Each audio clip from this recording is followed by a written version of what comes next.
Assalamualaikum warahmatullahi wabarakatuh.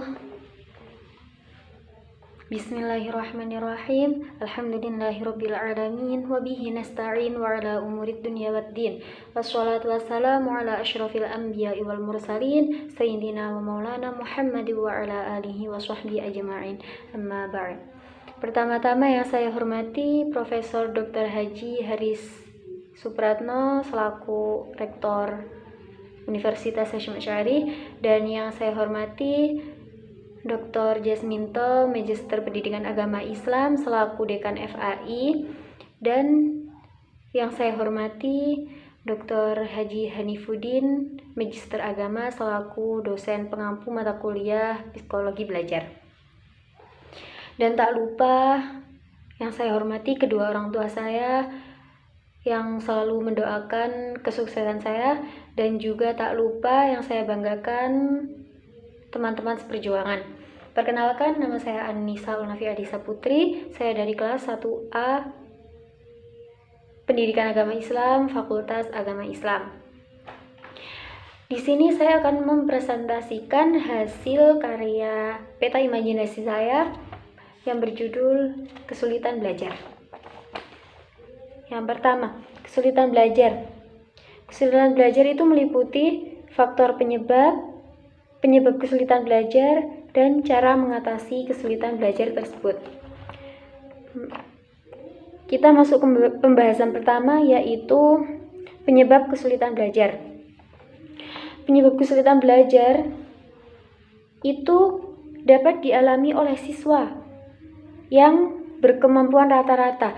Jadi penyebab kesulitan belajar ini sangat sering dialami oleh siswa yang kemampuannya rata-rata dan disebabkan oleh faktor tertentu. Lanjut ke faktor penyebab. Faktor penyebab itu ada 3 faktor. Yang pertama faktor internal, yang kedua faktor eksternal, yang ketiga faktor kurikulum. Faktor kurikulum dan metode. Kita masuk ke pembahasannya. Pertama, faktor internal. Faktor internal itu biologis dan psikologis. Contohnya yang biologis itu gangguan neurologis dan kondisi kesehatan. Ini dapat menghambat konsentrasi. Akhirnya si siswa ini tadi jadi kesulitan dalam belajarnya. Yang kedua, psikologis. Maksudnya psikologis ini seorang siswa ini tadi motivasinya rendah. Jadi dia kurang adanya motivasi sehingga dia merasa sulit untuk memahaminya. Yang kedua, emosional. Nah, yang dimaksud dengan emosional, dia tidak bisa mengontrol emosinya. Jadi mudah pemarah. Yang ketiga, intelijensi. Lalu gaya belajar. Gaya belajar ini berarti dia itu tidak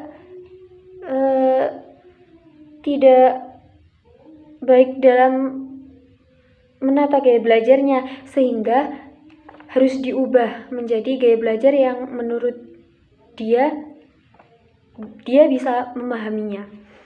Yang kedua, memasuki pembahasan yang kedua, yaitu faktor eksternal.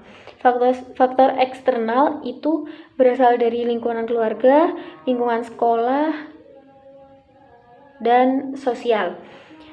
Dari lingkungan keluarga itu kurangnya dukungan orang tua, dan mungkin masalah ekonomi itu sangat memengaruhi kesulitan belajar terhadap siswa. Yang kedua, lingkungan sosial. Lingkungan sosial itu seperti metode pengajarannya yang tidak variatif. Yang kedua, tekanan akademik. Dia sangat merasa takut terhadap akademiknya yang jelek, dan dia merasa takut sehingga dengan ketakutannya tersebut, dia merasa minder dan akhirnya sulit untuk menerima pembelajaran. Yang ketiga, lingkungan kelas. Lingkungan kelas mungkin dari teman dan fasilitasnya yang tidak memadai. Yang ketiga, sosial ini termasuk teman, seperti contohnya bullying. Jadi bullying ini juga sangat memengaruhi terhadap kesulitan belajar siswa.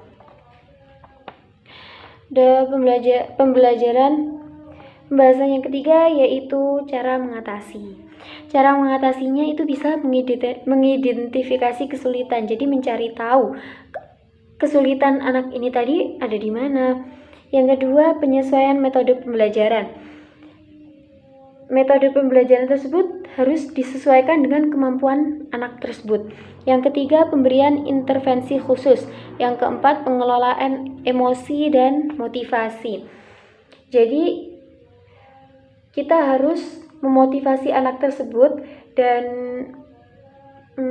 kita juga harus mengelola emosi, mengontrol emosi si anak agar dia bisa menjadi yang lebih baik. Yang kelima, lingkungan belajar kondusif. Yang keenam, libatkan orang tua.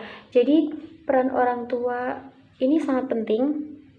Yang ketujuh, evaluasi berkala. Sekian presentasi dari saya. Sebelum saya mengakhiri, saya mempunyai pantun. Beli duku, beli kedondong. Ayo dong, yang semangat dong.